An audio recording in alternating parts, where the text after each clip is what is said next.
All right, YouTube. I'm gonna go ahead and say this right now before me and Daniel get started discussing this. This is about the X-Men. All right. So if you copyright me because of the music that plays in the background, I do not care. All right. I just don't care. It's X-Men. I'm gonna play this doggone theme, and whatever. All right. And if it gets bad, I'll re-upload the shit and upload it with like something else about X-Men. But it's gonna be the X-Men. All right. Y'all already know what it is. Bam. メロディーは音と曲が作るブレスのできない歌は誰も What's poppin', dude? Wait, just let's see. Okay, now I can hear you. Okay, I cool. think. Yeah. Okay, let me say something to test it. 1, 2, 3, XYZ. Bam, Bigelow. Can you hear that? Yeah, I can hear that. All right. Loud and clear. All right, we should be okay. Well, what is going on, y'all? Me and Daniel. Well, after the very depressing news about Endgame and us watching that and experiencing that, and basically dying, come back to life, and dying again, we decided that, of course, because we talk on the daily. All right. Well, we talk mainly on the daily. We decided that just because there's not going to be a movie until like Far From Home, doesn't mean we can't still do discussions. Doesn't mean we can't still do talks about certain things, certain movies, certain aspects. And one of the things that I wanted to get started with was what is going to be expected after this phase of the MCU.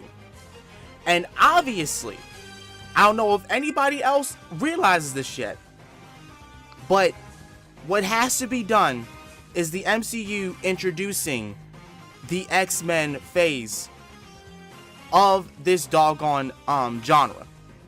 It has to be talked about. It has to be. And Daniel has to agree with me on this, because there's no way in God's name, in every way, shape, or form, that you are going to be talking about Marvel and not include mutants. No, you really cannot. There is no possible way that you can,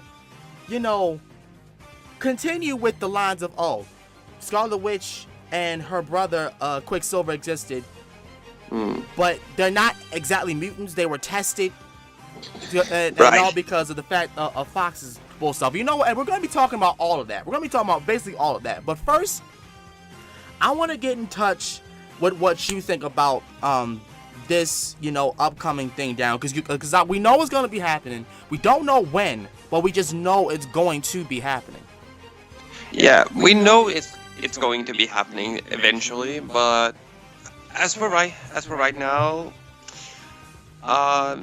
it's really up in the air, because we still have Dark Phoenix to go to sort of close out this current phase of Fox and the X-Men. Yeah. So we still had to close that one out, but I mean, we already kind of sort of know what MCU movies are currently in development.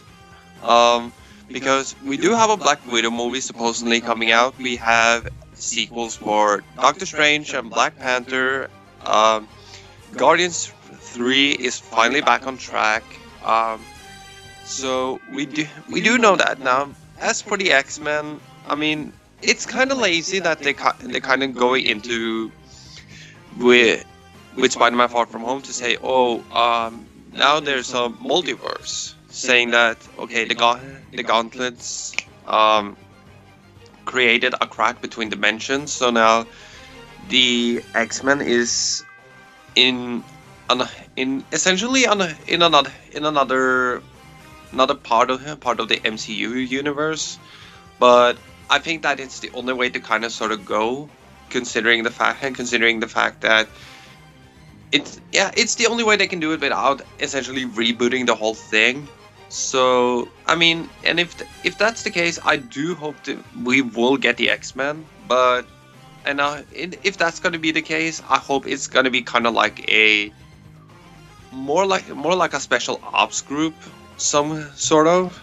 Yeah, you know what I mean? yeah, because like honestly, and this is just based on speculation, y'all. This is clearly based on speculation. It's not anything that's factual. We're just talking about, what could and what might could have happened, or what might could happen.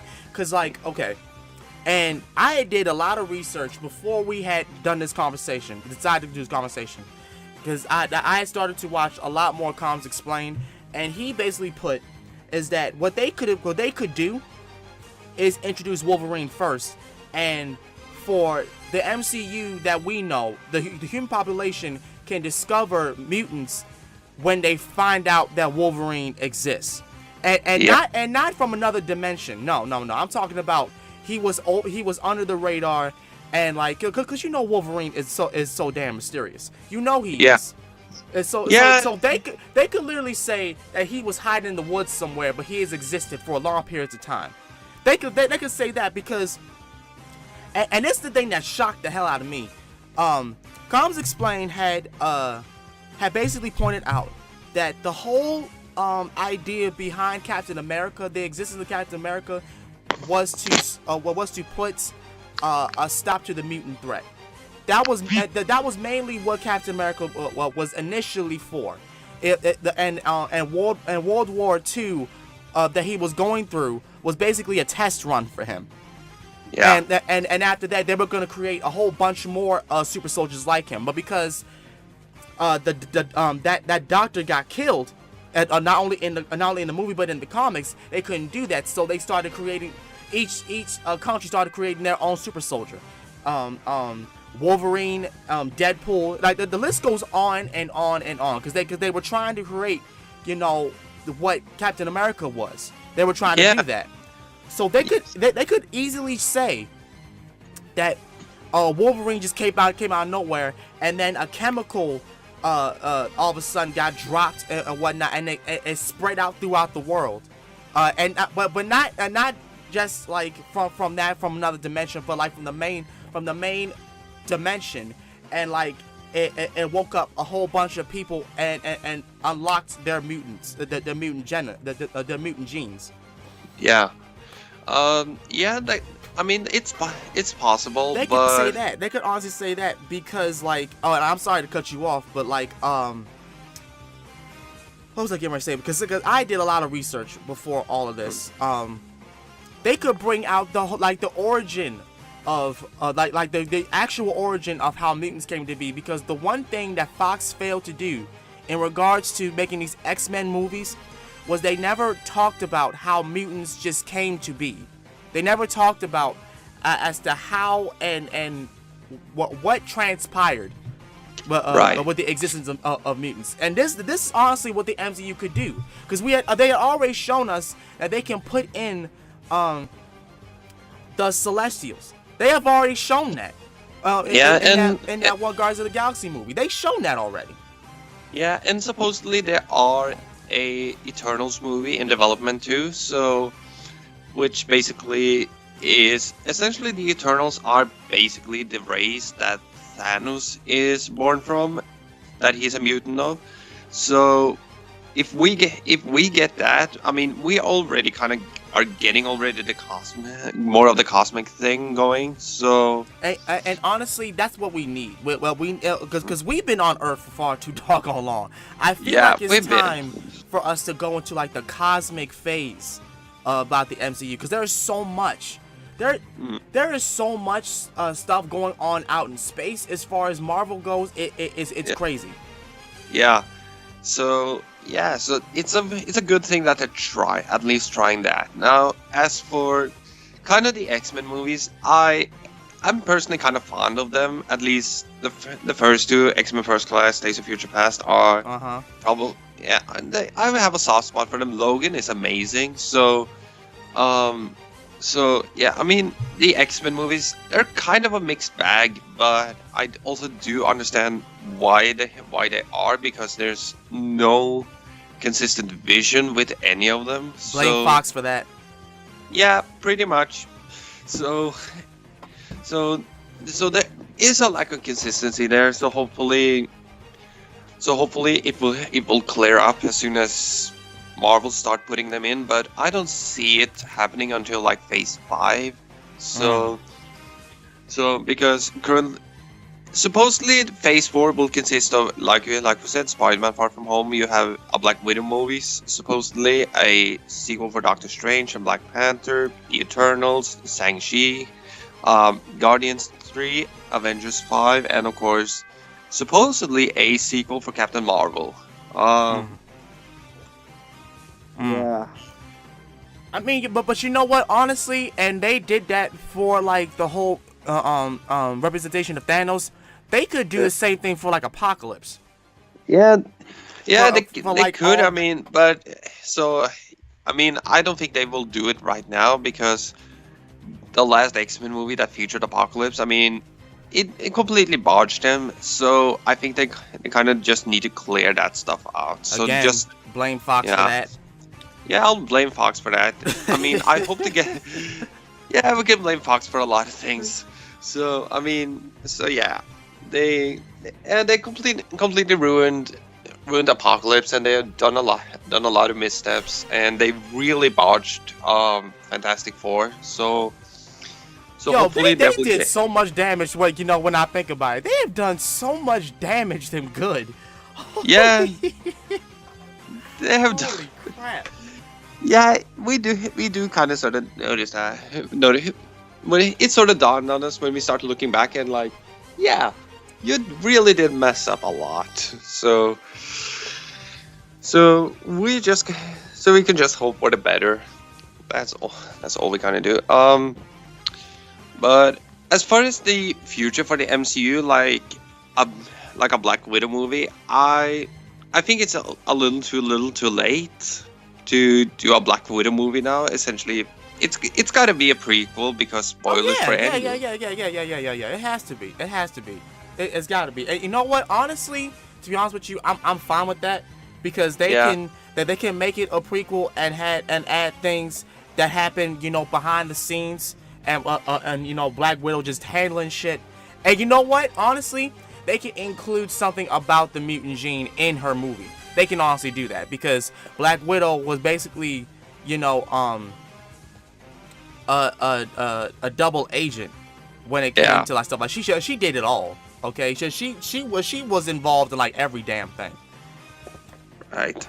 Yeah, but I think it also kind of undermines the sacrifice she made. So, and also, I mean, we've always wanted to see Black Widow have her own solo movie. Like I did certainly after Winter Soldier. So, to me, it's a little bit too little, too late. The Doctor Strange sequel. I mean, I'm fine with that one. Black Panther is going to get a sequel. I mean, it's bound to happen. Hey, look, it better.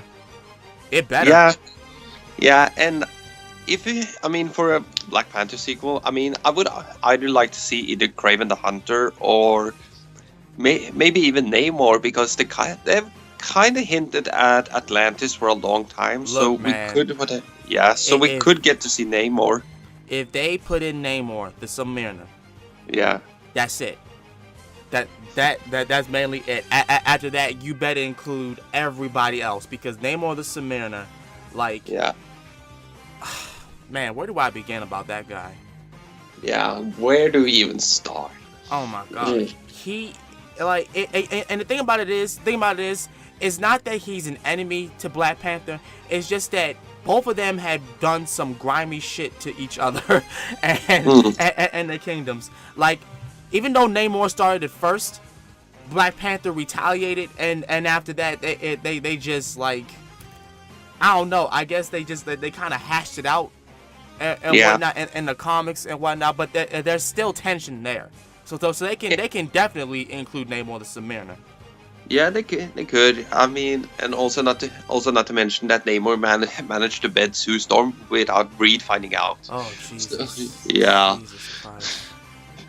So Jesus Christ. there's a possibility. So there are possibilities to maybe somehow retcon the Fantastic Four into that.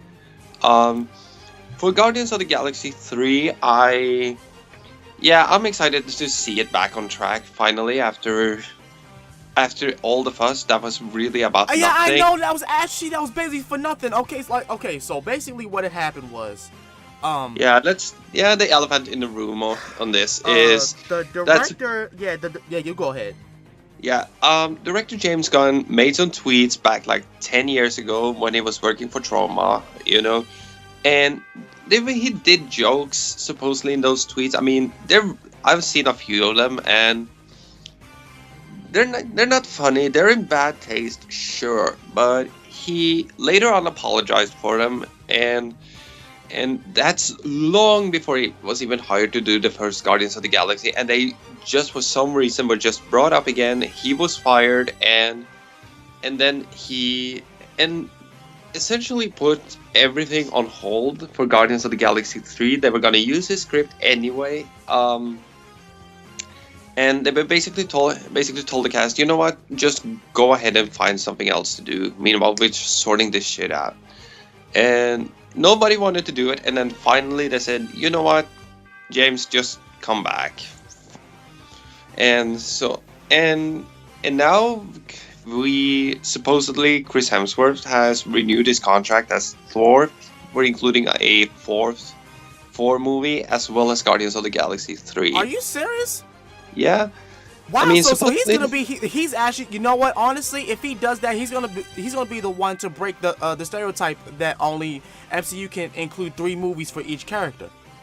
Yeah, I mean, a lot of contracts were up for Endgame, but he could still continue. I mean, he's only in his early 30s. So. Oh yeah, he's still fresh. He's still fresh. Yeah, so he's still fresh blood. So I don't see no reason to keep him around for a little while longer. Exactly. But no, yeah. Honestly, it was it's so stupid. Like, it happened years ago. And he apologized for it. He dealt with the backlash, okay? Yeah. He dealt with anything. He dealt with everything, and he moved on. Why is it that when someone messes up in their past, their future has to get affected? Yeah, after they already dealt with the backlash of what they did, they still had to be reprimanded. For what?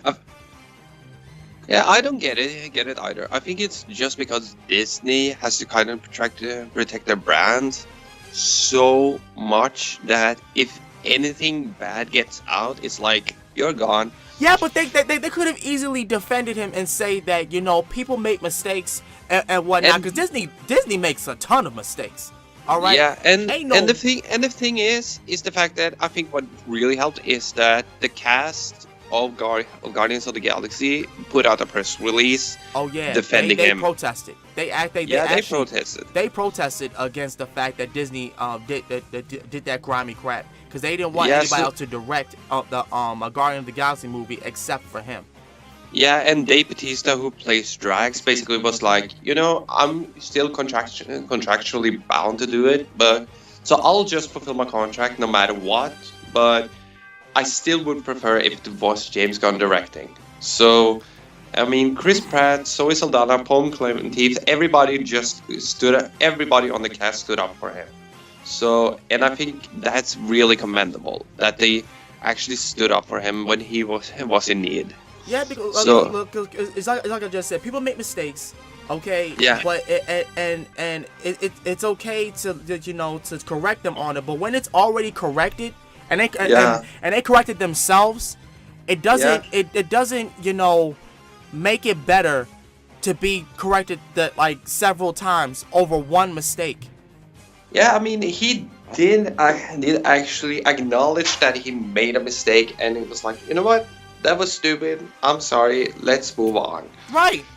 Yes. Like, come on now. We got things to do. Ain't nobody. It's 2019. No one has time to really hover over what had happened in the past. It is the past. Yeah, it is the past. So, and one rumor that supposedly is about Guardians of the Galaxy 3. I mean, it's not confirmed, but this is just something I've heard. That apparently Rocket's character arc will be finished in Guardians 3. And Where I do you don't be know hearing this. these rumors from? Yeah, I don't know. I mean, it could be just clickbait, but if that's the case, I kind of fear for the worst, because if it's supposedly that's the case, that they're saying, okay, we're gonna wrap up Rocket's character arc in Guardians of the Galaxy 3. Look, if anybody is supposed to be going, it should be Drax, because after you know the first era of Drax, there has to come Drax the Destroyer, because he becomes more than what he already is. Yeah. If anybody is going, it's got to be Drax. Story wise, because after that he becomes Drax the Destroyer. Yeah, right. I mean, it depends also which version of the Drax we are kind of talking about, because there are two versions of Drax. There's pre-annihilation and then there's post-annihilation. Right. Because the pre-annihilation version of Drax was pretty much Space Hulk with a purple cape, dumb as hell, who got easily distracted by things like even something as simple as a finger trap. So, and the post-annihilation was a lot more intelligent, a lot smaller, but a much more skilled fighter. So, he never actually deviated from his core character arc, which is his core characterization, which is he was always hungry for killing Thanos, and now Thanos is dead. Spoilers. Right. And movie like Thanos is dead. And you know what? To be quite honest with you, we pretty much got like a combination of both of them. Like he's a skilled fighter, but he acts dumb as hell. Yeah. So it's a nice combination. So I mean, I don't know. Rumors are rumors, but also to combat your rumor, I heard that in Guardians of the Galaxy 3 they might just add Bullet Ray Bill. I would really love that. That's what I'm saying. Holy crap! Like if they did that would be tight. I would love that. I would love it. Yeah, I would love to see that if actually Thor actually just passes on Stormbreaker to Better Ray Bill. Oh man, yeah. That would be nice. That would actually be very nice. Yeah. But what do you think about this one though? The idea for a Captain Marvel sequel. I'm all for it. I am all for it. And the thing about it is, for the love of all that is good, do not do her like you did with Thor, and just have her be on Earth. Let her go out into space. All right. Yeah. Let us see her go out into space and handle shit. Please don't put her on Earth and have the alien shit come down with her. Let her go to space. Let me see her go to space, to a different galaxy and whatnot. Because they were already showing her, leaving and stopping by, then leaving again to go handle stuff in space. Let her go out in space. Let her meet Sword. Include Sword in her movie. You know, the space organization of Shield. Let us see that, please. Don't put her on Earth. Don't do that.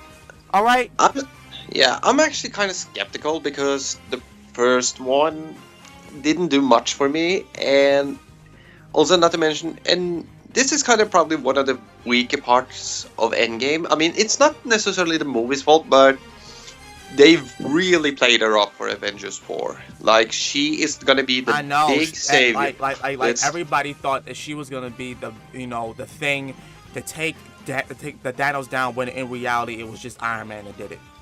Yeah, and that is always been a little bit of the problem with her, especially leading up to her first solo movie. I think what is also a big problem is that she, as a character, didn't really earn it. Because all the other characters at least earn it to some degree. But you want to know something that's really messed up, and it made me mad at the Russos for this shit. Because, like, okay, we were all expecting a post-credit scene, right? Yeah. Tell me why they officially announced that the Russo brothers intentionally cut out the after-credit scene that they were going to put in introducing the character Nova.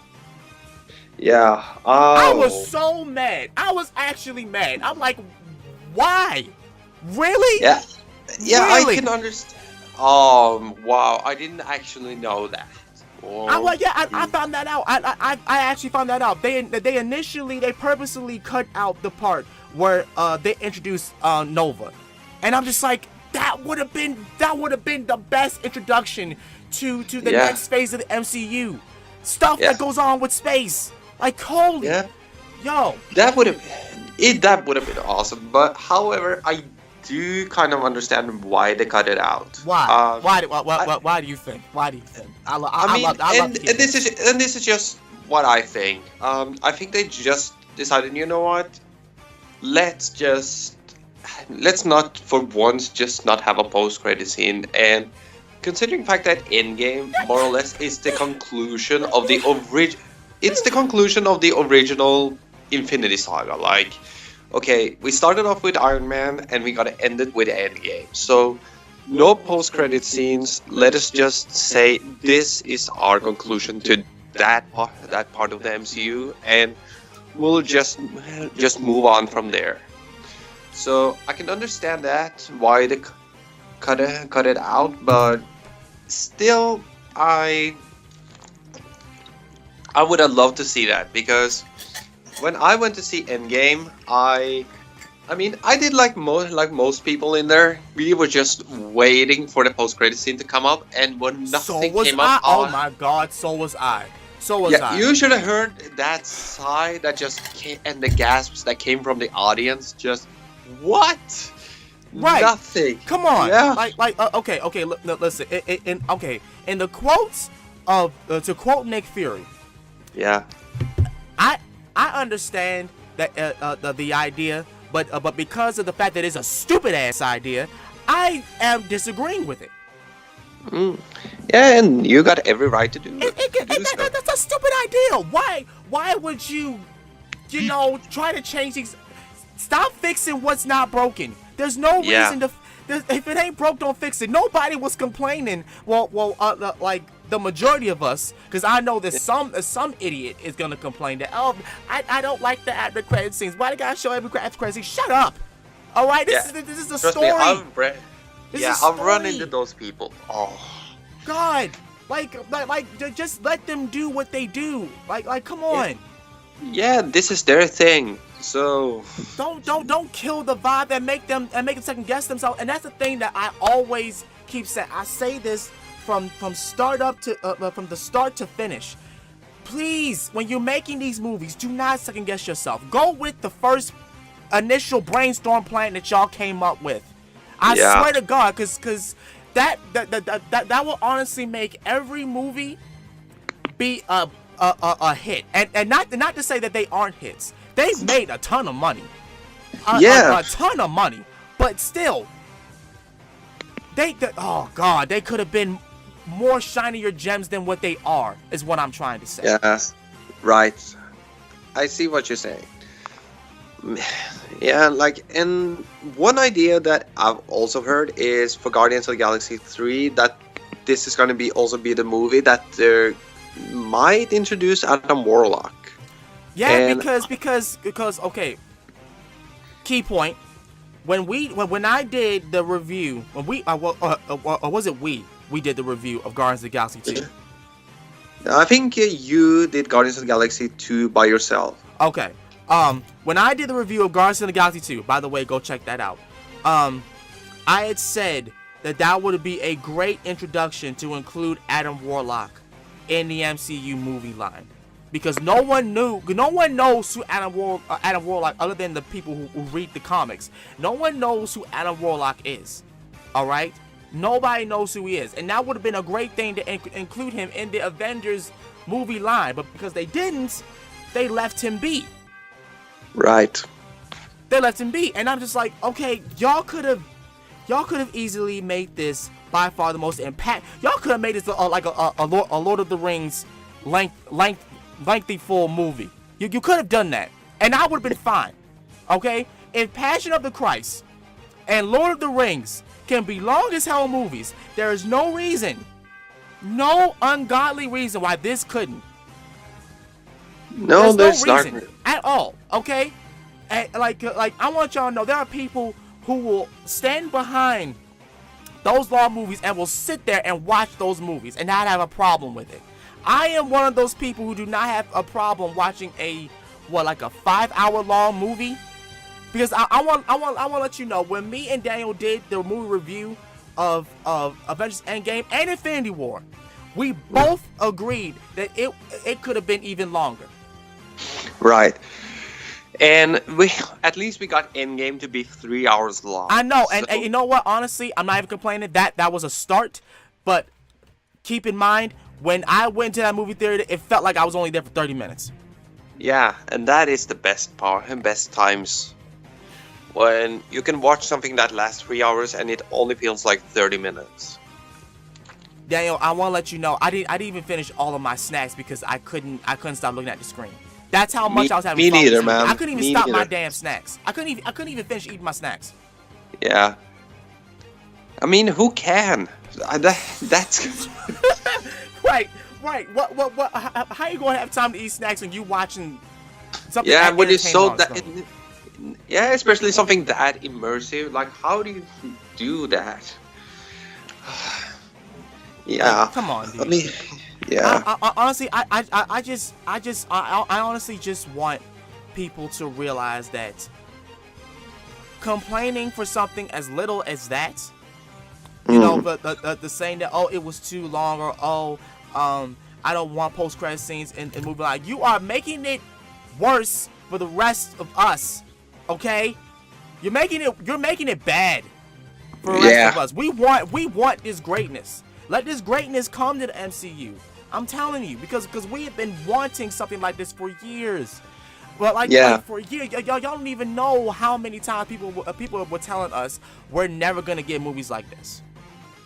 Yeah, and for a long time it felt like we were never gonna get it, and finally we are in such a golden age of these movies being made. Like it is definitely the era of freaking of comic book movies generally, and you could easily thought this is just gonna be a fade, like it's just gonna be just a path that's gonna last maybe 5-6 years, and now it's on year 11 already, and it's still going ridiculously strong. Exactly. Like it's still doing a heck of good, and I already know the DVD is gonna be, the DVD sales for the entire Infinity War saga is gonna be.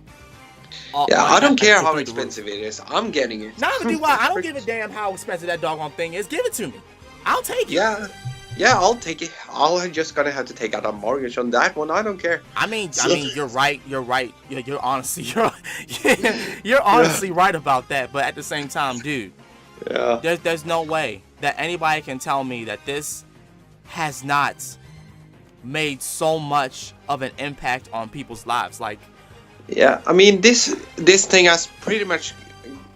What can I say? I mean, it's become something really defining people's childhoods, and I think, and that to me is amazing to think about. Like, when we started out, that a 10-year-old went with his mom or dad, and when they saw the first Iron Man, and now at the age of 21 seeing Endgame, like that is amazing, and how much of an impact it has made. No, not even that. Did you ever remember, you know, someone bring up the idea of making a Captain America movie and they laughed and said that Yeah, that would be the stupidest thing in the world. I can imagine that being the case. I can imagine. And then we finally get it, and it was by far the one thing that actually worked when it shouldn't have. Yeah.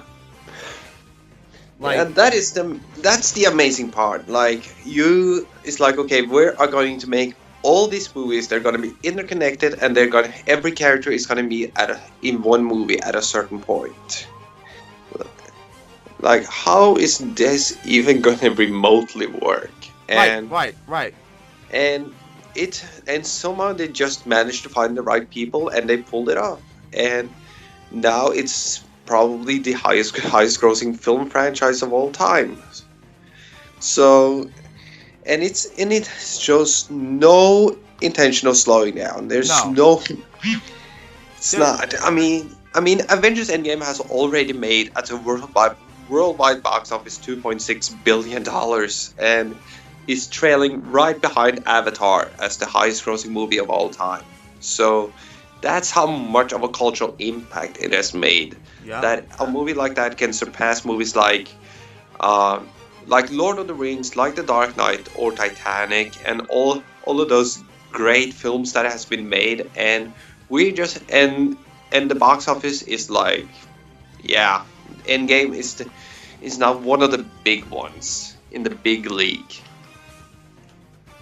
Yeah, because even though I'm not gonna sit here and say that it didn't have its problems, because it did, and it does. I mean, and you can nitpick the hell out of it. You can. You can. Yeah. You honestly can. But the fact of the matter is, that was by far, this whole saga was by far the most hyped up, entertaining thing I have seen yet, and it has taken most of my money. Yeah, it has taken most of my money. Okay. Yeah, it is. So it has for me. So, I mean, and I've invested 11 years into this. So when you finally get to see like Infinity War or Endgame, and you have all of this built-up anticipation for it, like you just want to see, okay, how is this gonna play out? Please let it play out the way I want it to, and it does. So, I mean, but in the future, whatever, I mean, you could almost say it's gonna go downhill from here. But no, honestly, I can only see this going up. I honestly can only see it going up, because they have so many plans for like stuff that we don't even know about. Is not even funny. As far as we know.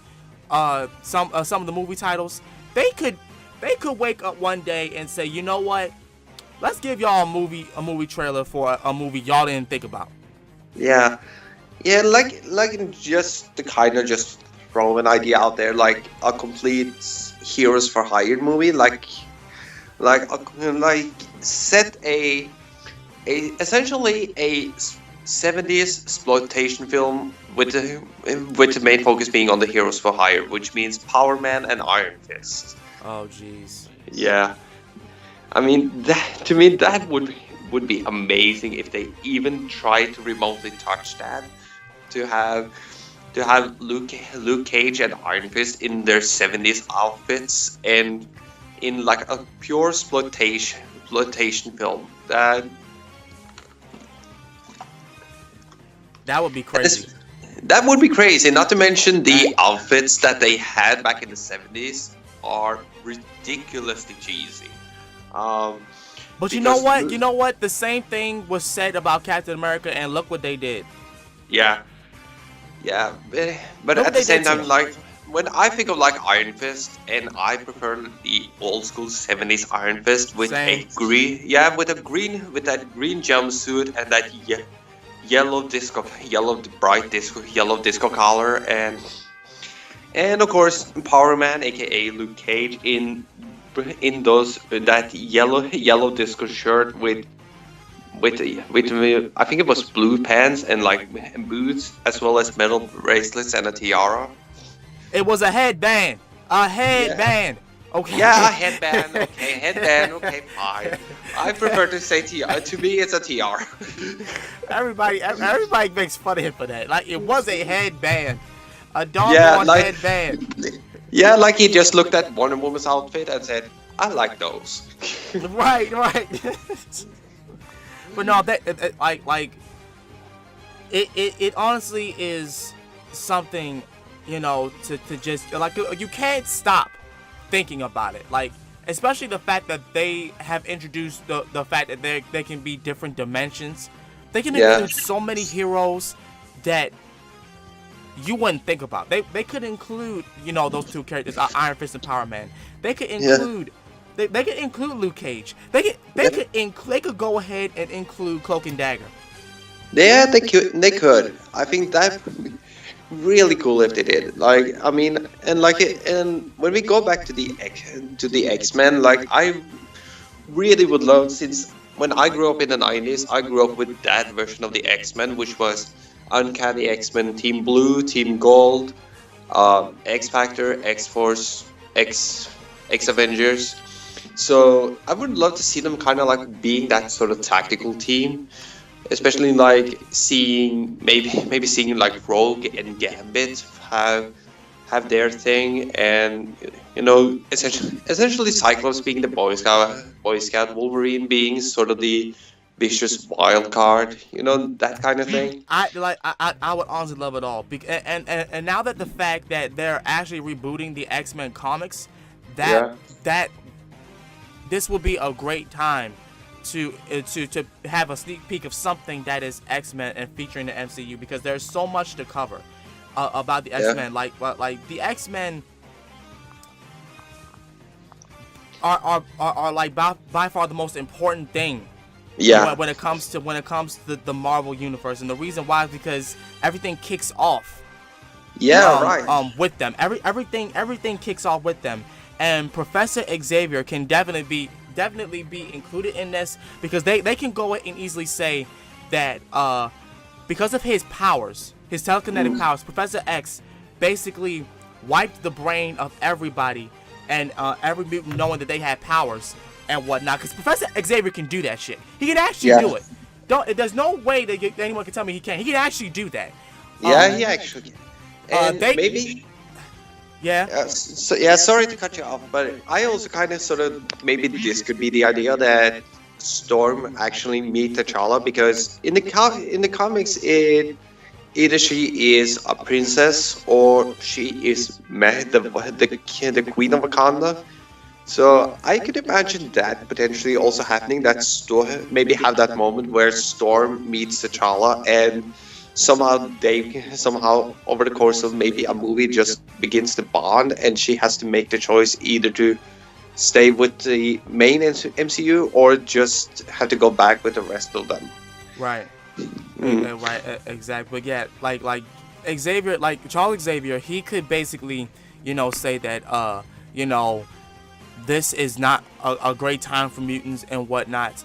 And it's best that the world did not know them about it just yet, and let me just go around the world and take them under my wing and just hide them from the world and just train them up to be a great team to handle the stuff going on in the world. That could basically happen, because that actually happened in the comics. He went to every person he knew was a mutant, and tagged them along, kept them under his wing, and basically just and kept them safe. They could basically say that as Professor Xavier, because of his powers, he hid the fact of mutants existing. Right. And honestly, that would be the best thing they could have ever said. The introduction of Wolverine and him hiding in the woods somewhere, and Professor Xavier and his little plan to hide mutants from the existence of the human population. Yeah, I could see that happening. And and also to talk about the Celestials again, because of the fact that I bring it up, and why they're so important, because they're the reason why mutants existed. For most of you who do not know this, back like it was like a billion years ago, what was it, millions of years ago, thousands of years ago, what have you, the Celestials are kind of these these godly like beings that are giant as hell. And you've seen one of them in Guardians of the Galaxy 2. If you watch Guardians of the Galaxy 2, they are giant as hell, and they go about around the galaxy to these worlds, and they basically are born out of worlds. They are created out of worlds, and they just pop up out of nowhere and start messing with shit. And they came across Earth one day and started and looked at the human population for what it was, and they just basically said, you know what, we're gonna do experiments on these beings. So what they did was they did experiments on them, and they created 3 forms of life. They created the Deviants, the Eternals, and correct me if I'm wrong, but like the what was the third one? The Tyrants. Yeah, right. I think that's the ones. Yeah, the Deviants, the Deviants, Eternals. And the Tyrants, which is basically like normal humans, and they let them alone for a good amount of time, and then they came back and they discovered that the Tyrants, who were basically the normal humans, started enslaving the Deviants, and the Deviants were basically like orgs, type of alien-like creatures and whatnot. And like they basically enslaved them, and the Celestials said, no, y'all need to stop this right now. And they created and what they did was initiate the Great Cataclysm. So what they basically did was they flooded everything, they torched everything, they basically destroyed what was going on, and the Deviants and the Tyrants kind of got wiped out. While the Eternals basically, because there were such heavenly beings and whatnot, they flew out of like the way they escaped from the scene and went, and some of them had refuge on this planet called Titan, which was where Thanos came from, and his mother had made it with one I think it was another one of an Eternal that refuge on Titan and created Thanos. So when you think about it, and it's crazy to say, Thanos is actually human. Yeah, he kind of is. That's crazy to say, because he was born from an Eternal. And like how and the thing about it is that was so messed up. The mother was trying to kill him at birth because she realized how disgusting he looked, how horrifying he looked, and she was horrified by it. But that's crazy and it's very ironic that Thanos wanted to destroy the entire population, especially the human race, when he's half human his damn self. Yeah, self-hating human. That's ironic. That's actually ironic. But you know what? Most people don't know about that. Most people don't really realize it, but it makes sense. Yeah, it honestly does. It honestly does, because he looks a little bit human when you look at him. Yeah, I mean, he does have human-like facial features, so not to But physical. After that whole thing, there was another like a heavenly being, but she was an external. I want to say she was an external, right? Celestia. Yeah. Celicia, however you want to pronounce her name. She spent like 1,000 some odd years, flying through the globe of Earth and whatnot. Around the same time that Apocalypse was roaming free around the Earth and basically having people worship him as a god. Celicia was exploring throughout the world and spreading the mutant gene around. So that's how that came to be. And basically in Marvel, these humans are existing, but have like the mutant gene locked sleep deep inside them. Yeah. And the thing about it is that's so crazy. What they could do is they could just basically say that they were trying to create another Wolverine, another Captain America, and the chemical slipped, and it just like spread out in the air and started waking up like all these humans that had the mutant gene inside them, and it unleashed it. That would honestly be the best thing they could ever do. Yeah, I mean, it could happen. It could happen. I mean, and the thing is that they always try to uh, recreate the super soldier serum that created Captain America, and the, I guess you could say, more bastardized version of them has a been used on people like Black Widow. They've been used on Black Cat. So there are many people that have been injected with it, and but in terms of waking up the mutant gene, that could also that what was I gonna say about it? I think there are a lot of ways to go on about it.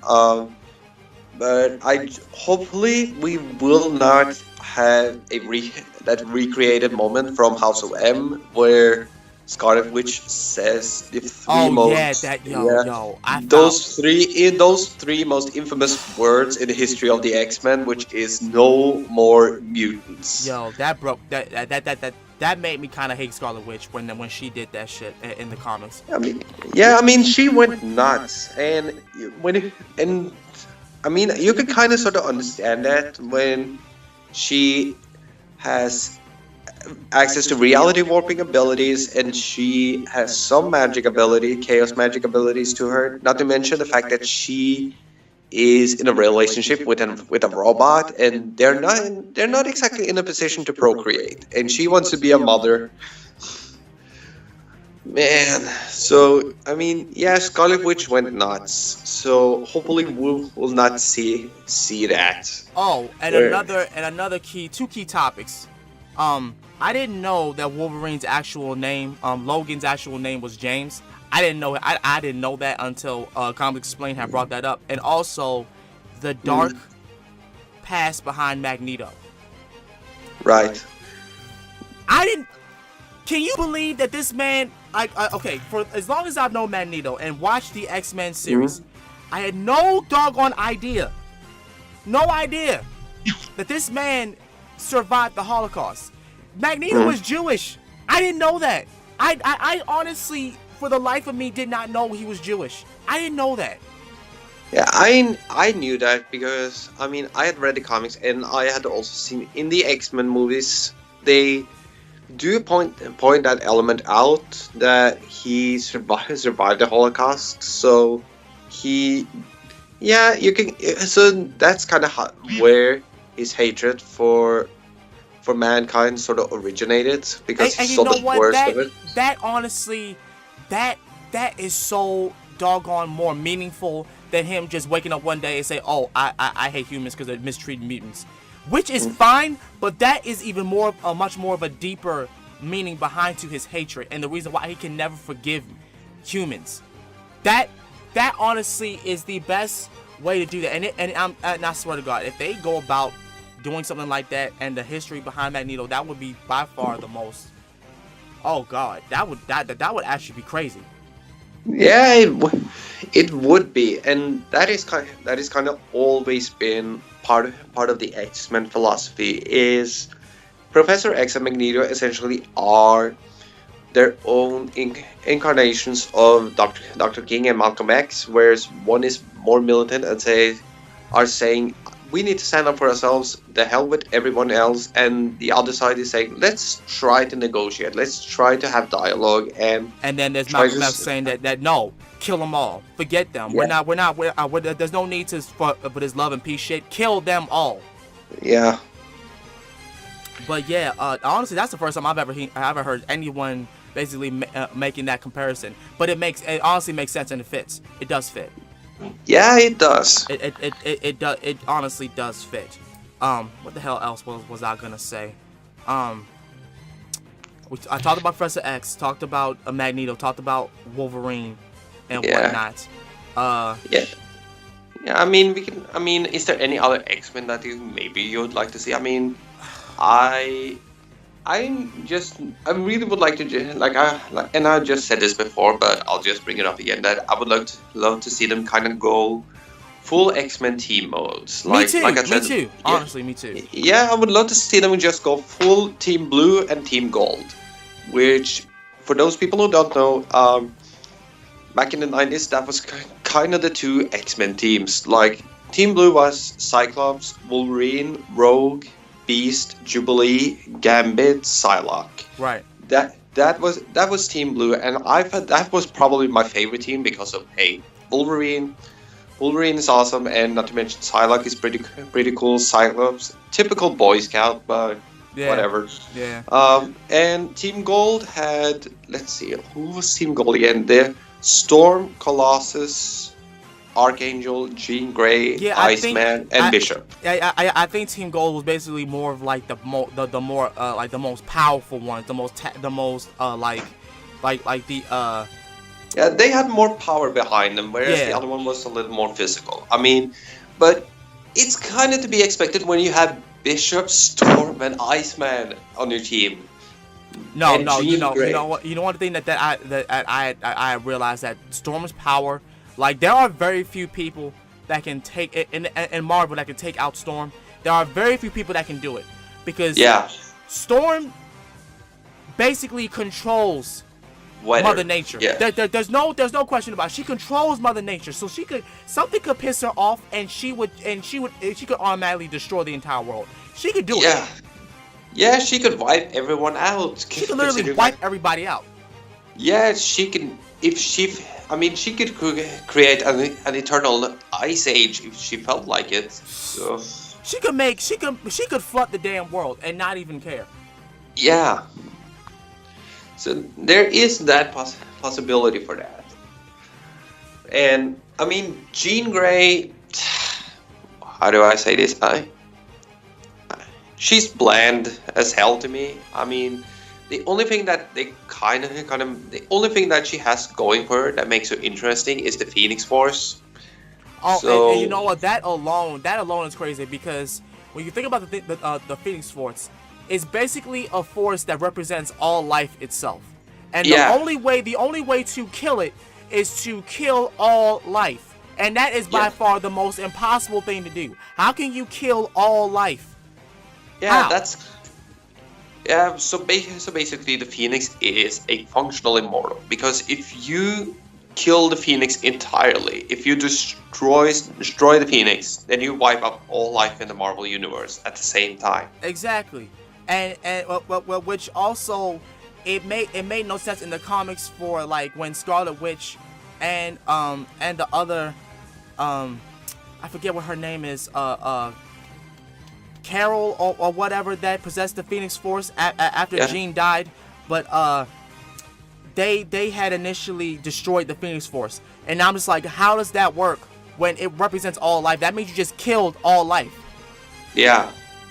So everything should cease to exist. And that's the thing that like I'm not. That's one of the reasons why I'm not really for this doggone Dark Phoenix movie, is because they're only going to address the dark nature about Jean, and not about the whole thing behind the Phoenix Force and how powerful it is. That's the one thing that I'm not, one of the reasons why I'm not going to be for the Dark Phoenix movie, because they're not going to give basis as to why this force that Jean consumed is so damn powerful. Yeah, I mean, they're just gonna X-Men 3 it. Basically.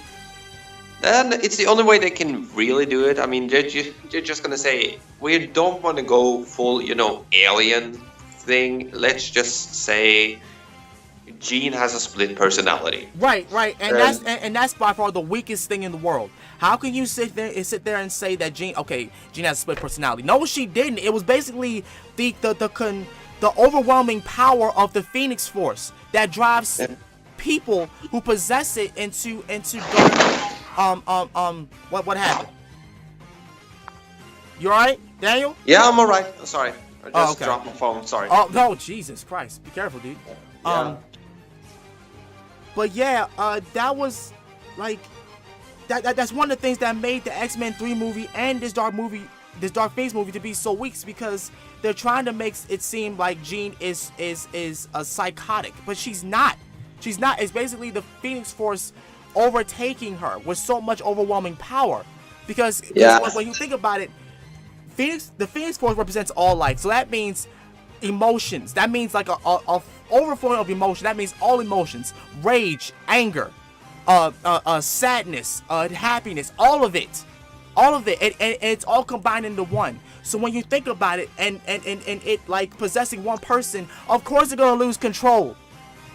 Yeah, and that's always, and it doesn't it help, especially for the Dark Phoenix movie, that Jean is played by Sophie Turner. I like her in Game of Thrones, but she is I'm not horribly even- miscast. Look. Honestly, I'm not even mad at the actor.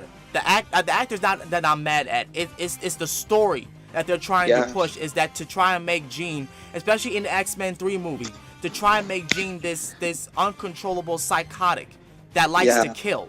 That's not the case for for Phoenix. It's not the case. No, it's not the case, and not to mention they haven't really used time to build the Phoenix up either.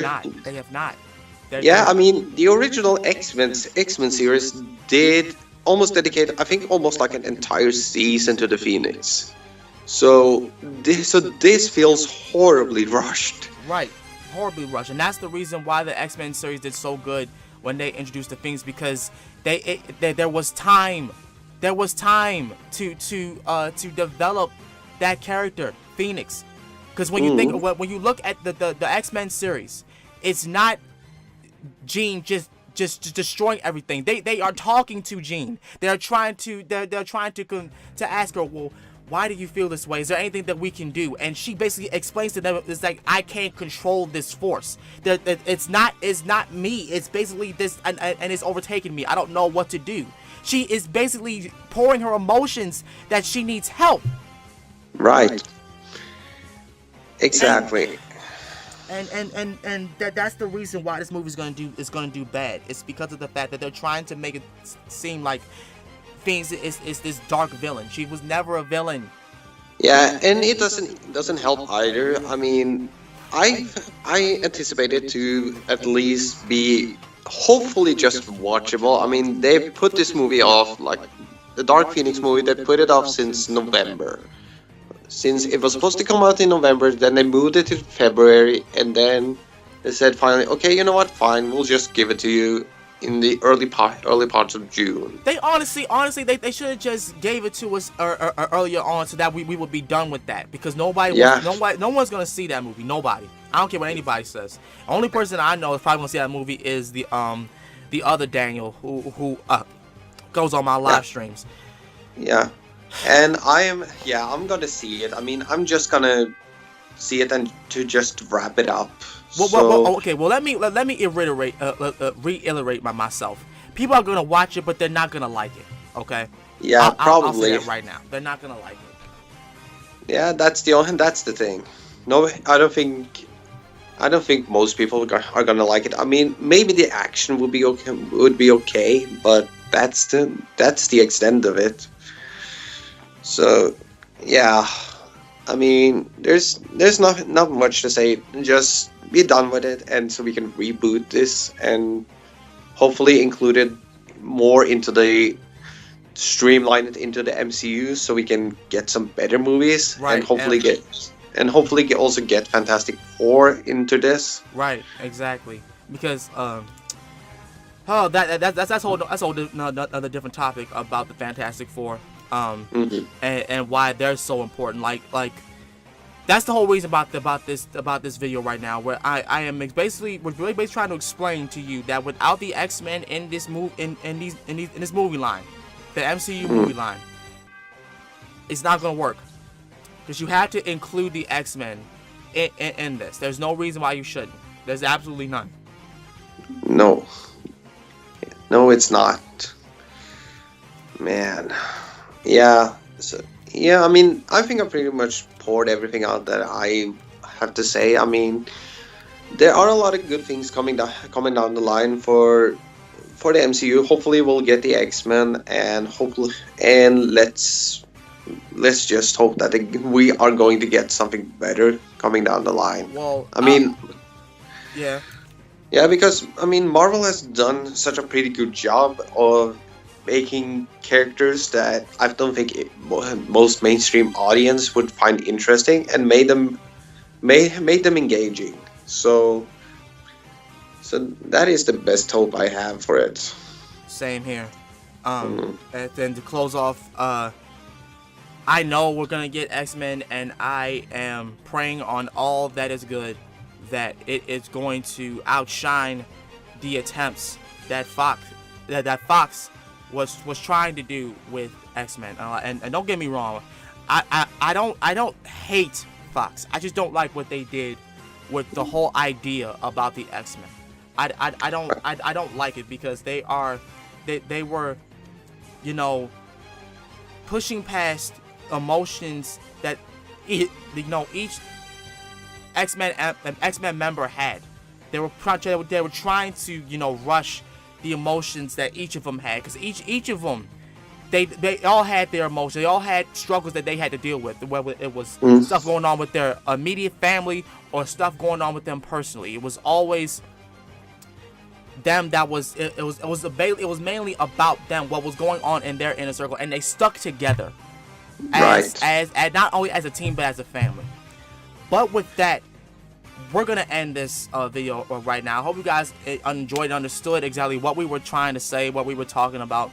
If you have anything that you want to bring up, please feel free to comment down below how you feel about the X-Men overall and what you thought about the movies that we have currently gotten to this point and whatnot, and what you expect from the MCU in terms of the X-Men, because I am expecting a lot. My expectations for this are high, and so are Daniel's. But with that being said, we're gonna get up out of here. As such, this has been Ryo Sakurai and my good friend Daniel, the chief executive of the Sakurai clan. My pleasure. We're out of here. Peace.